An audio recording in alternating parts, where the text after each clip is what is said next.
Pero muy bien.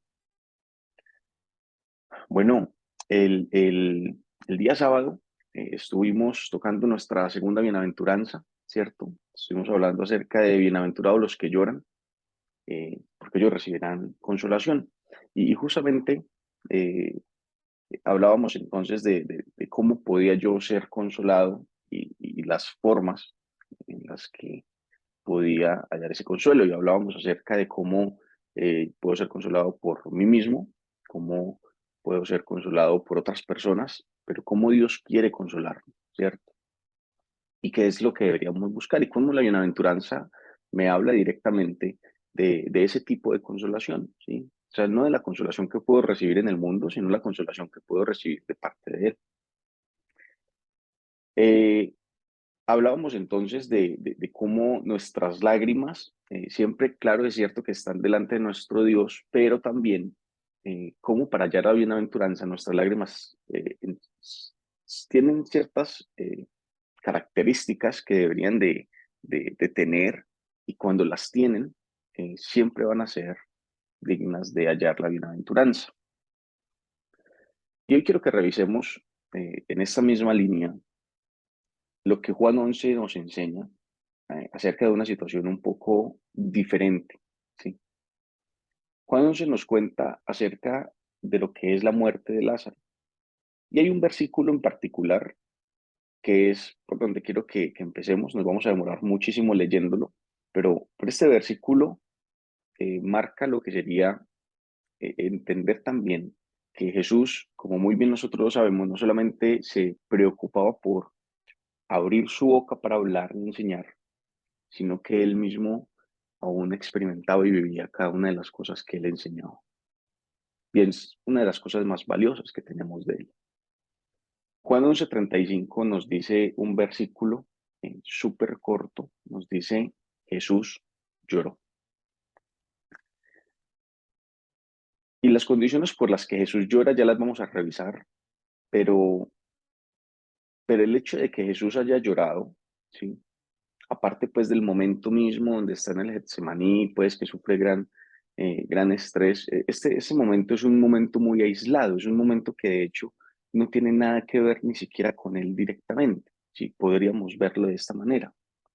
Y quiero que podamos revisar todo el escenario y todo lo que pasa a lo largo de Juan capítulo 11 para que pues veamos qué nos puede enseñar el Señor de esta parte. Entonces, si tienen sus Biblias ahí, vamos a las Biblias, situémonos en Juan capítulo 11 y vamos a ir revisando algunos versículos en ese mismo orden.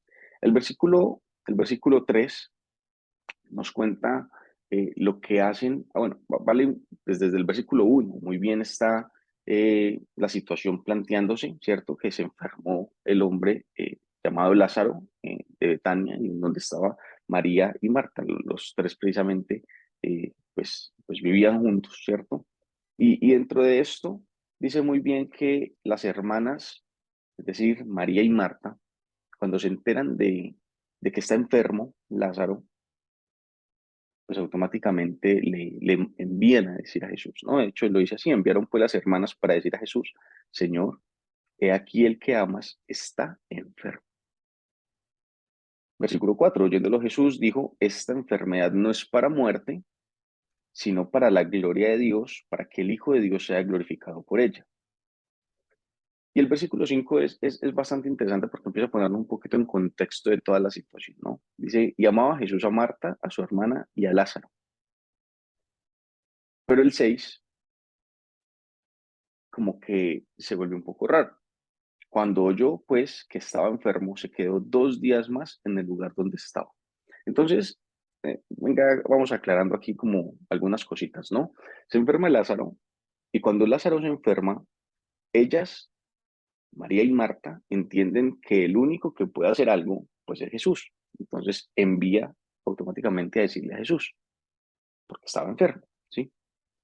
Jesús recibe la noticia de que estaba enfermo y entonces se manda las fabulosas palabras que seguramente todos esperaríamos en referente a alguna enfermedad. Dice, no, es que esta enfermedad no va a terminar en muerte, lo que puede traer pues, tranquilidad, ¿no? Entonces uno se relaja, uno se tranquiliza, uno uno dice, no, pues listo, está bien. Si Jesús lo dijo, pues así va a ser. Y pues todos sabemos cómo termina la historia, ¿no? De Lázaro finalmente muere, ¿no?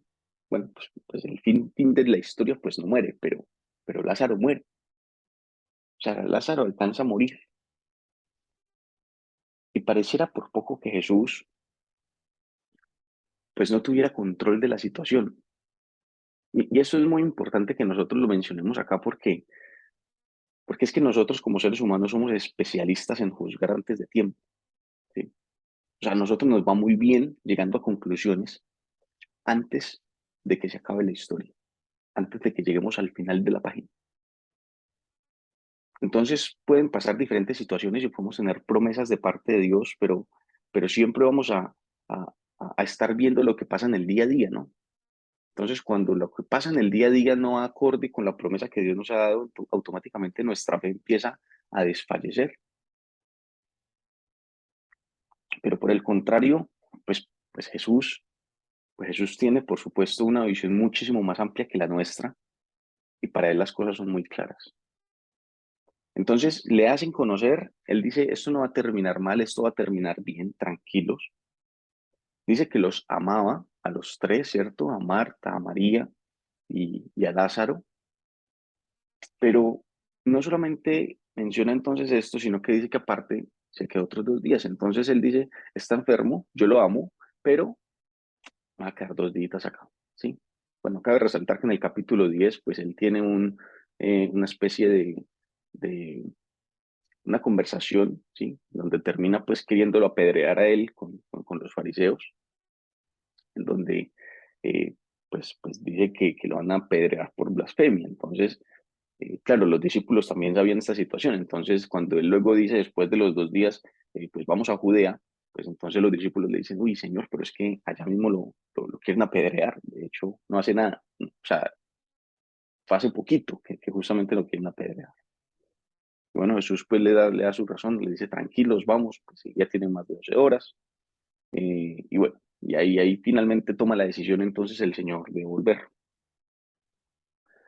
Eh, de hecho, Jesús cuando decide volver, ¿sí? Ya sabía que Lázaro había muerto, ¿sí?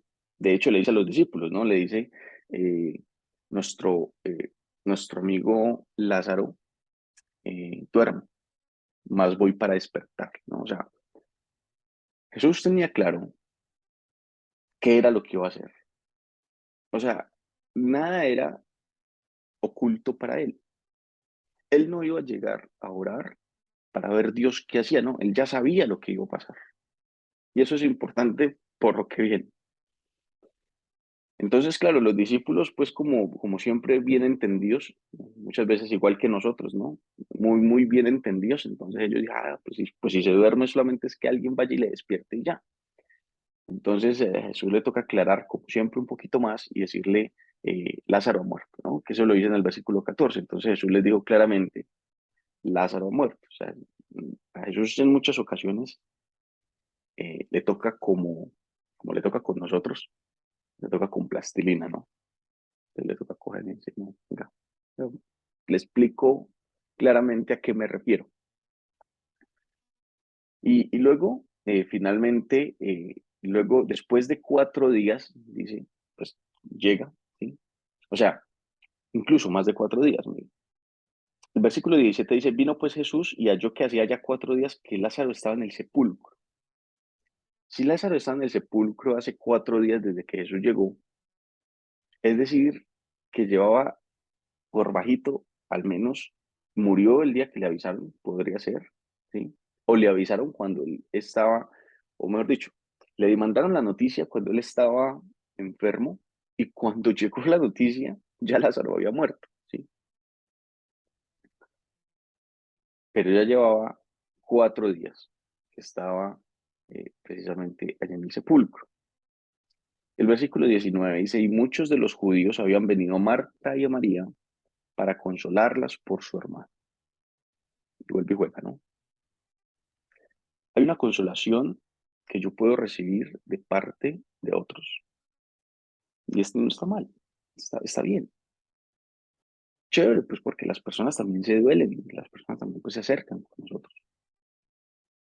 Y la consolación que podemos recibir de parte de ellos, pues es una consolación válida. La consolación a la que realmente nosotros deberíamos huirle en primera instancia, pues es a consolarnos nosotros mismos, ¿sí? Pero la consolación de parte de otros, pues no está mal. Entonces, había personas que ya estaban consolando a Marta y a María, ¿sí? Pero cuando se encuentra Marta con la situación, entonces cuando oye que Jesús venía, sale a encontrarle, pero dice que María se quedó en casa.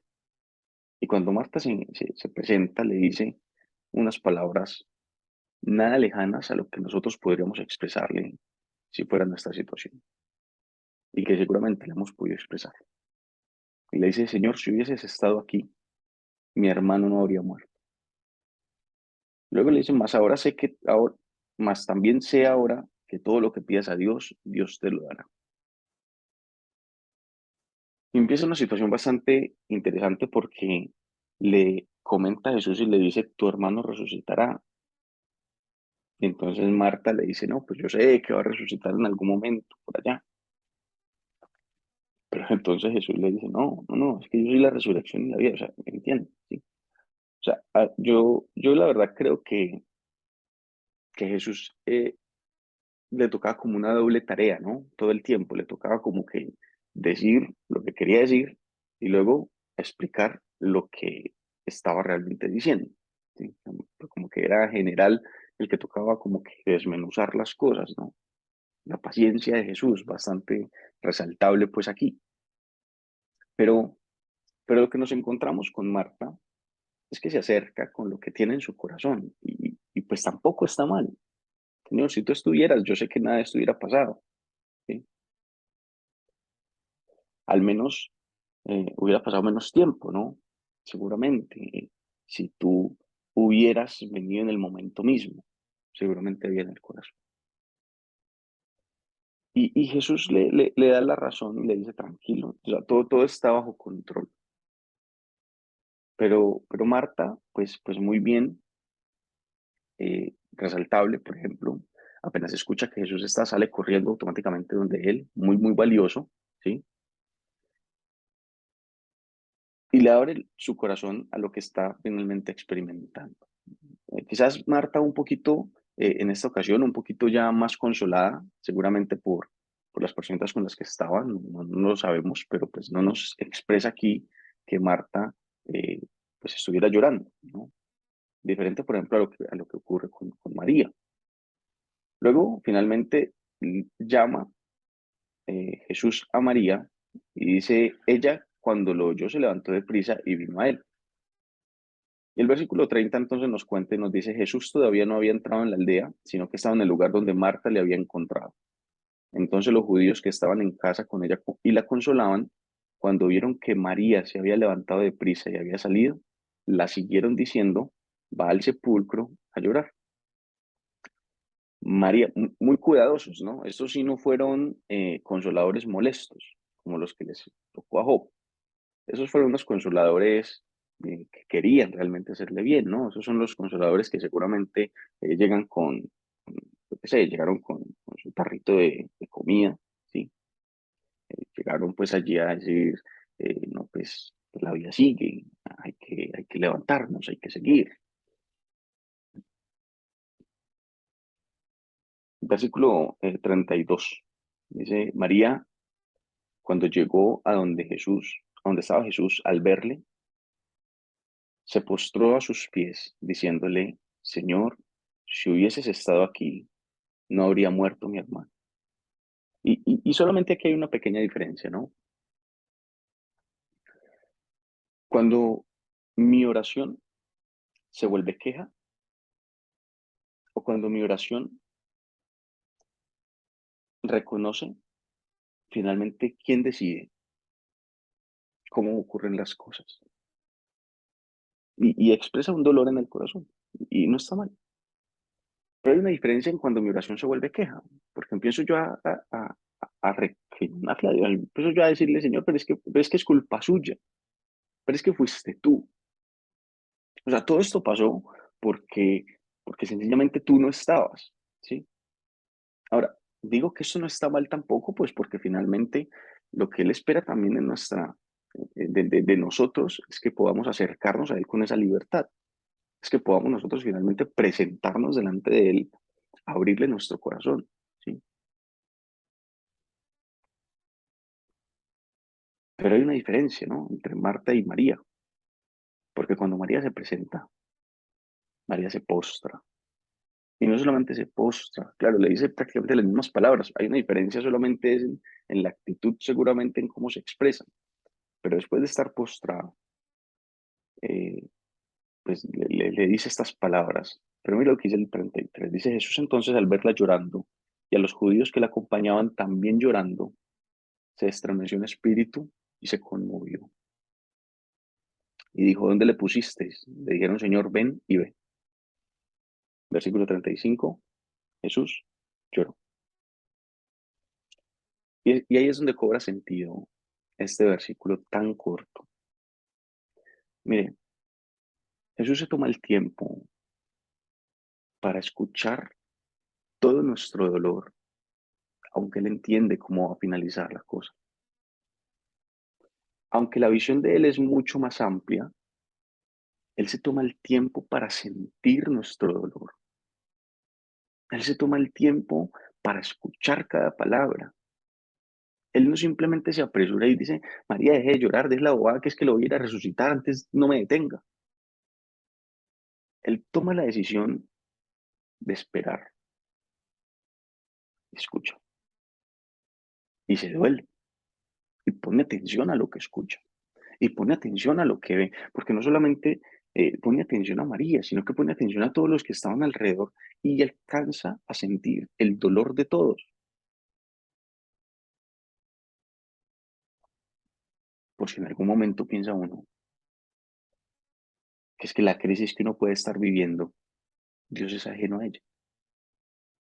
Es que lo que yo estoy viviendo, Dios le da igual si lo vivo o no. Es que Dios le da igual si sufro o no sufro. Qué interesante que Jesús llore cuando no tenía por qué llorar, realmente. O sea, que llore si efectivamente Lázaro iba a permanecer muerto. Pero si ustedes se fijan, Jesús no lloró por Lázaro. Jesús llora por el dolor que siente María y los que estaban con María. Porque, por cierto, los que estaban con María, pues seguramente se quebrantaban al ver a María llorando. Jesús no llora entonces tampoco por una Marta. Jesús no llora por un Lázaro que estaba muerto, aunque lo amaba. Pero pues finalmente también tenemos que entender algo, ¿no? Pues la muerte también es el curso pues, de todas las cosas. ¿Verdad? Esa parte pues va a pasar en algún momento. El tema es, ¿por qué Jesús llora? Jesús llora por lo que está viviendo María en su interior. O sea, bienaventurados los que lloran porque hallarán consolación. Pareciera que me introduce un poco más en el tema, ¿no? Y me dice, es que cuando tú lloras, Dios siente tu dolor. Es que cuando tú lloras, cuando tú te quebrantas, le entregas al Señor y Él recibe tu dolor y lo experimenta. Por supuesto, hace algo con Él, ¿no? Pero qué bonito es cuando yo puedo decirle, es que esto es lo que me pasa y lo entrego. Claro, yo me imagino a una María llorando y diciéndole, eh, pues, o sea, primero postrada, ¿no? O sea, yo reconozco que lo que tú determines, pues finalmente, pues no hay nadie que pueda hacer algo contrario, pero, pero también diciéndole, Señor, yo sé que tú hubieras podido hacer algo, ¿sí? O sea, yo no, pero tú sí. Y es lo que uno hace cuando uno llora. Pero cuando Jesús llora para interceder. Jesús llora porque se involucra tanto con nuestras emociones, con lo que nosotros sentimos. Se toma el tiempo, ¿no? O sea, eso es importantísimo. O sea, él se toma el tiempo para escucharnos.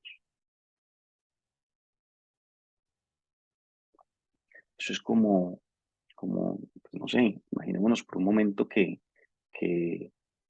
estamos en el distrito, ¿sí o no? Estamos aquí en el distrito y, y finalmente, pues de pronto, yo qué sé, pasa alguna situación pues, medio extraña. Hombre, ahí me perdona Alex, siempre creo que utilizo a Martina, Alex y Camilo, siempre creo que utilizo a Martina en todos mis ejemplos, ¿no? Ahí me perdonan pues un poquito, sino que pues sé cuánto precisamente pues uno ama a los chiquitos. Entonces, es como si llegara Alex y que de pronto Martina, pues lo hubiera dejado en el distrito y luego un momento a otro, sabemos que Martina de pronto salió y luego ya no la encontramos. Entonces llega Alex y empieza a preocuparse, de pronto empieza a llorar, a quebrantarse. Pero sabemos que finalmente no está, pues porque alguien la llevó a hacer una vueltica ahí a la tienda a comprar algo y luego volverla a traer. Pero durante todo ese tiempo empieza a experimentar, pues Alex, porque nadie le puede dar razón de lo que está pasando y empieza a experimentar un desespero referente pues a la situación, pues porque puede pensar una cantidad de cosas, ¿no? Que es lo que suele pasar en las situaciones de dificultad, ¿no? La loca de la casa vuela, ¿sí?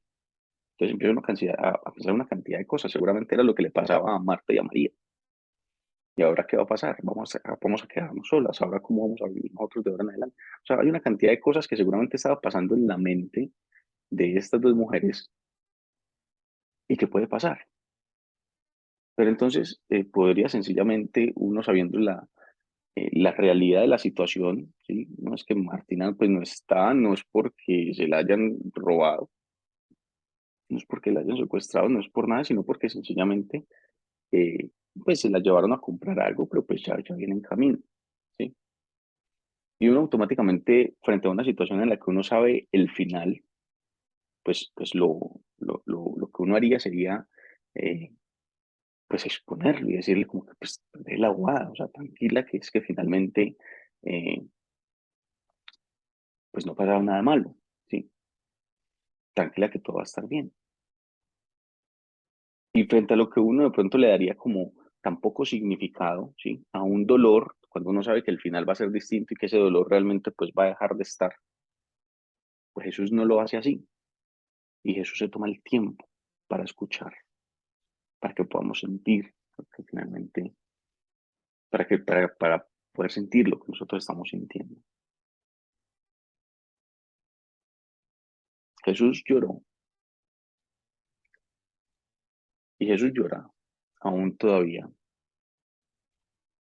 cuando nosotros nos presentamos con nuestras dolencias, con nuestros dolores, cuando decidimos quebrarnos delante de Él. Jesús llora todavía. Todavía está atento a nuestra oración, aun cuando nos acercamos y le decimos, eh, pero ¿por qué me está pasando esto a mí? Pero si es que yo he hecho las cosas bien, pero es que si tú me acompañaras, pero es que si tú hubieras hecho esto que estaba esperando yo que hicieras. Ahora, si se fijan, hay dos formas en las que yo puedo presentarme, ¿no? Yo me puedo presentar expresando mi situación, como seguramente Marta lo hizo, aunque lo pueda hacer de primero, ¿no? Pero quizás aunque me pueda demorar un poquito, puedo hacerlo con un corazón realmente que siente la situación. Y cuando yo derramo mi corazón delante de Él, Jesús se conmueve y Jesús llora. Y qué bonito es saber que a pesar de que Él tiene un control de toda la situación y ya sabe lo que va a pasar, se toma la situación, se toma, toma la decisión y toma el momento para escucharnos, para sentirnos, para poner atención a cada una de nuestras palabras, porque es una verdad para nosotros. Y también vale la pena que resaltemos algo, ¿no? El Señor no siempre actúa como nosotros queremos que actúe. Nosotros hubiéramos esperado que apenas recibiera las noticias saliera automáticamente pues para ir, ¿sí? A lo mejor hubiera sido un poco diferente la realidad y hubiera sido Lázaro había muerto hace 2 días o Lázaro había acabado de morir, ¿sí? De pronto hasta podríamos pensar el milagro sería un poquito más sencillo, ¿no? Después de 4 días un cuerpo sin funcionar, pues seguramente pues ya un proceso de descomposición, pues al menos estará empezando el proceso de descomposición, pero será un proceso quizás un poquito más fácil de revertir la muerte que pasados 4 días. Pero Dios es grande y se manda solo, ¿no? Dios decide cómo actúa. Y yo tengo que poder estar bien con eso. O sea, yo tengo que poder entender que no porque el Señor no actúe de la forma como yo estoy esperando que actúe, es decir, no actuar. ¿Sí? No vaya a ser que pudiéramos nosotros presentarnos y decirle, sí, ve, yo no sé para qué creemos en usted, si por el contrario le mandamos a decir que teníamos una necesidad y antes, pues no estuviste. No, porque ni siquiera si hubiéramos sabido qué hubiera pasado, pues frente a semejante reproche. Pero, pero si bien es cierto, eso se hubiera podido haber hecho algo desde antes. Es más, hubiera podido de pronto, ¿por qué no? ¿Por qué no? Mire, ahora que uno recuerda de pronto un poquito la Biblia, ¿por qué no hubiera podido dar la orden desde donde estaba? ¿Por qué no hubiera podido hacer una oración desde allá? ¿Por qué no hubiera podido decir, pues Lázaro, desde aquí yo mando que te sanes? O sea, ¿por qué no lo hubiera podido hacer? Ya lo había hecho, ¿sí? ¿Por qué no? Y a veces nos matamos nuestra cabeza y le damos información a la loca de la casa, ¿no? Y le mandamos ahí, ¿por qué no? Y muchas de, de nuestras situaciones internas las pasamos todo el tiempo por un ¿por qué no? ¿Por qué no? ¿Por qué él no puede hacer esto? ¿Por qué no está actuando como yo estoy esperando que actúe? ¿Por qué no? ¿Por qué no pasan las cosas como yo quiero que pasen? En vez de, y empezamos y caemos en una reta allí en donde empezamos a exponer todas las razones, todas las causas, todo lo que podemos sentir en el interior, pero a modo de queja, a modo de reproche, a modo de yo podría hacerlo mejor que tú,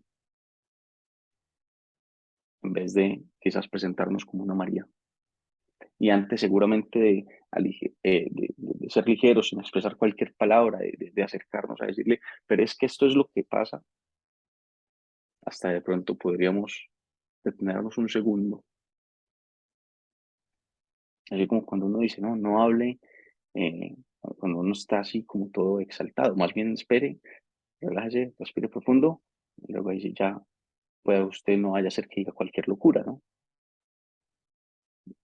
Entonces espero y luego acerco y me puedo acercar como María y me puedo acercar entonces con un corazón quebrantado, en donde puedo transmitir qué es lo que pasa en mi interior y se lo entrego a él. Esa es la situación que hace que finalmente Jesús llore. Cuando dejo yo de preguntarme el por qué no, y cuando más bien entonces se lo presento a él y le digo, Señor, si tú seguramente hubiera sido diferente. Y eso es lo que sí. Y le doy entonces la oportunidad para que actúe. Y él ya conoce mi interior, ya conoce mi dolor, ya conoce lo que estoy viviendo. Jesús podría entonces llorar con nosotros, o a lo mejor nos quedamos entonces tomando una posición de pensar en el por qué no, en vez de derramar nuestro corazón delante de él. Hay una invitación para que seamos bienaventurados y para que no defraudemos nuestra alma, porque finalmente nuestra alma recibe todo lo que necesita de Dios. Vamos a orar, vamos a entregarle este tiempo a Dios, vamos a pedirle que sea Él quien tome ese tiempo, nuestra vida. Padre amado, ¿cómo no entregarte a ti nuestro corazón entero? ¿Cómo no pedirte que seas tú quien tomes todo nuestro corazón? Tú eres la razón de nuestra vida, Señor. Y hoy te pedimos para que por favor tú nos permitas entender, Señor, de que la forma en como tú actúas no tiene que ser la forma como yo estoy esperando que actúes. Que no tiene que ser, Señor, que si tú no actúas como yo quiero que actúes, entonces mal haces, porque tú mejor que nadie entiendes cuándo es el momento, cuál es la ocasión. No hay nada, Señor, que sea desconocido para ti. Permíteme entender en mi corazón. Y que de la misma forma en como Jesús tomó incluso la decisión de esperar y se quedó otros 2 días después de haber recibido la noticia, aunque muy bien sabía que Lázaro moriría, aunque muy bien sabía que él le resucitaría, aunque tenía claro cómo iba a ser el acontecimiento, Señor. No era de la forma como Marta y María seguramente esperaban. Y cuando Jesús llega se da cuenta cómo fueron esos 4 días de dolor, de profunda tristeza. Quizás Marta ya había sido un poco consolada, pero cuando se encuentra con María, cuando te encuentras tú con María, seguramente te das cuenta que sigue su dolor y cómo llora delante de ti. Porque contrario Marta, Señor, María decide derramar sus lágrimas delante de ti. La misma pregunta estaba, la misma situación, si tú hubieras estado hubiera sido distinto, pero María decide derramar sus lágrimas delante de ti y tú te conmueves, Señor. Cuando yo decido involucrarte, Señor, en mi oración, cuando yo decido involucrarte en mi situación, en mi realidad, en mi vida, cuando yo te expreso lo que me duele, cuando yo te expreso lo que a mí me cuesta, Señor, lo difícil que es para mí una situación, cuando no lo hago en mi intimidad solo, sino que te las presento a ti, cuando espero solamente hallar consuelo en ti, porque tú eres el único quien puede levantar mi alma, es cuando tú te conmueves, Señor, es cuando tú recibes mi oración, cuando tú recibes mis lágrimas, cuando puedo hallar consuelo en ti. Gracias, mi Señor, por lo que tú nos enseñas, Señor, en esta parte. Y cómo te tomas el tiempo, Señor, gracias, para escuchar nuestras oraciones, para escuchar cada palabra, aunque muy bien sabes cómo va a terminar, porque tú sigues teniendo el control de todo. Aún a pesar de eso, Señor, tú te tomas el tiempo para sentir lo que sentimos a cada una de nuestras oraciones, Señor. Nuestro dolor no es ajeno a ti. Y yo te doy gracias porque oyes cada palabra, cada lágrima la tienes, Señor. Cada dolor que sentimos, tú lo sientes, te tomas el tiempo para sentirlo. Gracias por este tiempo que tú nos permites tener. Permítenos, Señor, cada día derramar nuestras lágrimas delante de ti, abrirte a ti nuestro corazón. Y quizás, ¿por qué no ser fuerte delante de todos, pero no delante de ti? Que delante de ti yo pueda ser frágil, y pueda quebrarme todas las veces, expresándote lo que pasa en mi interior para dejar que tú trates mi interior. En tu nombre nos quedamos agradecidos, entregándote este resto de semana. Gracias, mi Señor, por lo que tú nos enseñas y nos hablas. Amén. Familia, de esa manera quedamos. Hoy tenemos alabanza en nuestro curso de formación. Un fuerte abrazo. Dios les bendiga. Chao, chao.